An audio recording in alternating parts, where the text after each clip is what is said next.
Hey everyone, thanks for stopping by and welcome to the video. Today you're going to find out about this here Can-Am DS90. If you're looking for a youth quad, maybe for your kids, could be a first quad, maybe you're graduating from the little mini electric, one of those things called Hot Wheels. But yeah, this is a big step up, and there's a decent amount of youth ATVs out there, so hope this helps you figure out which one to get, because I went shopping and this is the one I ended up with. Can-Am DS90. So let's get into it. All right, just gonna do a little quick walk around. I'm gonna show you the tires, both sides of the machine. And these tires hold quite a bit of air. You can air them down for a smoother ride, but it's fully automatic, 90 cc's. It is regulated with throttle, so if you want to do governor on it, you just need a Phillips screwdriver and a wrench. And all you would do is put a wrench on it right here, and then you turn the screw head in and out, screw it in to limit the amount of travel for the throttle, so that slows it down. It's real easy, and then tighten it back up. You can put a piece of whiteout mark on it to make sure your kid's not tampering with it, or put some thread lock and really make it hard to adjust. But that's easy to really keep this thing going slow. I mean, you can keep it creeping, but it's nice because you can extend it and make it fully full throttle at any point, which I have it on full throttle today. As you can see the test rides zipping around, how much power it actually has, which is quite a bit. And on this side, here's your gear shifter. You got forward, neutral, reverse, of course, real easy. Turn the key on, make sure this is in run position, and you hold the brake to start it. Starts right up. You don't need to pull a clutch or anything, just make sure the machine's not moving, and you can put it in forward. This one does have reverse. Some of the quads out there that are youth edition, some of the youth quads do not have reverse. This one does. Comes in super handy. Used it quite a bit.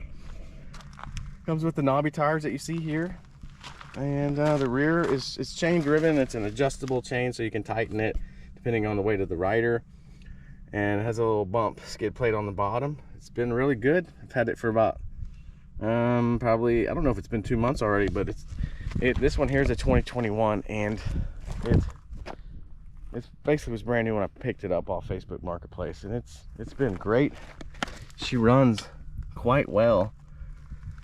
And as you notice right here, you might wonder what this is. Well, this is a backup way to start it. So if your battery is failing on you and you need to get it started, get it home, it has a backup kickstart motion. We can try it out too if you want. So instead of using that electric starter, you're gonna just push down on the kickstart. I'm gonna pull the brake in again, and just boom, just like that.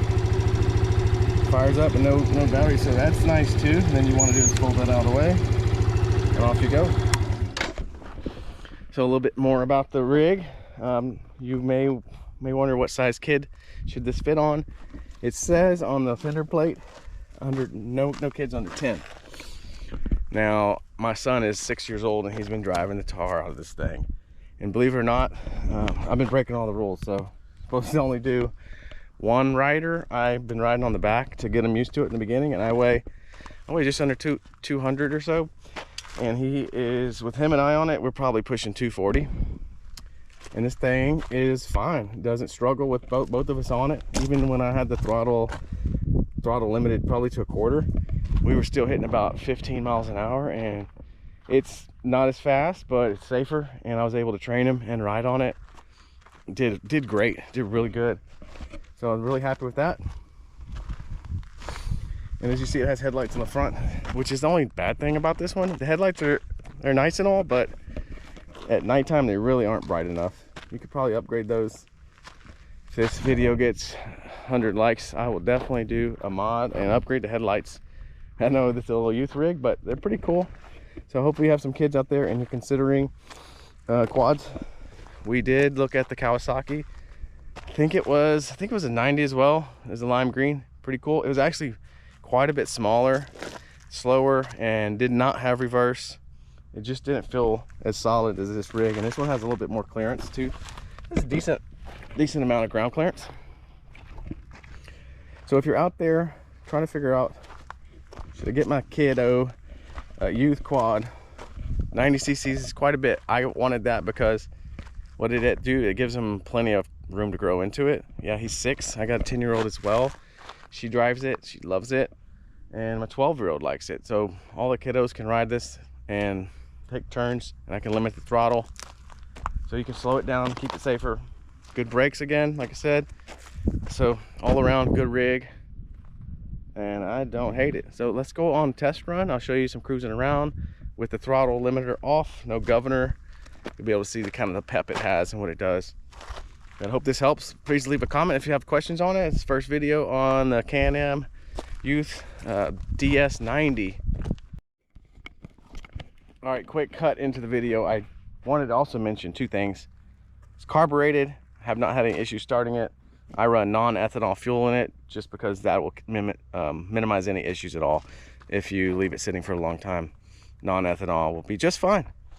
And then also has a reserve, so it's on run. If you run out of fuel, you just turn this knob down to reserve, and that gets you to the lower bottom of the tank and puts gas in the carb, and you can get home. Another thing to note, this thing gets crazy good fuel mileage. Like we had this, like I mentioned, about 2 months. First tank of fuel, we finally got to the bottom of it, and my son's been riding this. I feel like the first month he rode it every day for an hour and a half each day.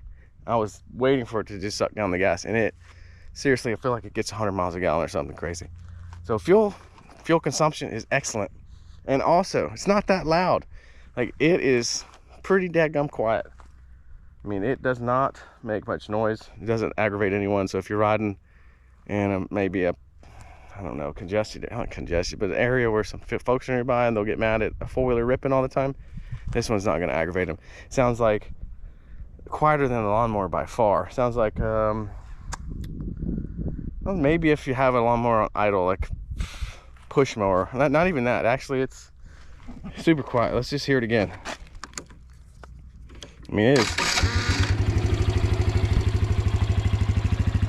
It's really quiet.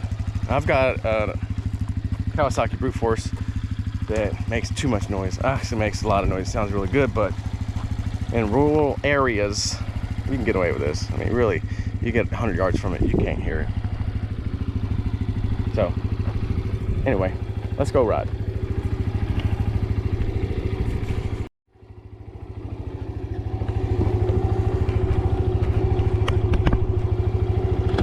Fully automatic, shift it to forward, and off we go.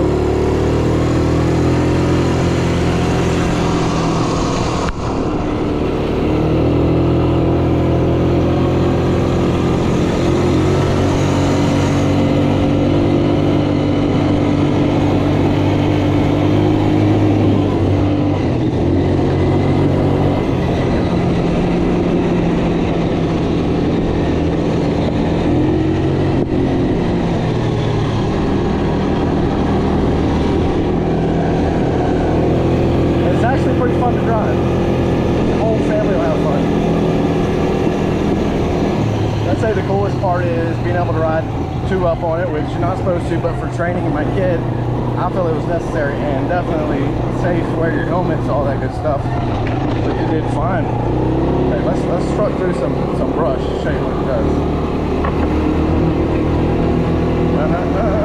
Let's see, little brush over here. Of course, that's easy. Now we got a little creek. Probably some water in the bottom of it. Mushy. Yeah, medium power from the hill. No problem. Maybe jump this a little. Yeah. Yep. Anyway, I'm probably gonna ride this a little bit more.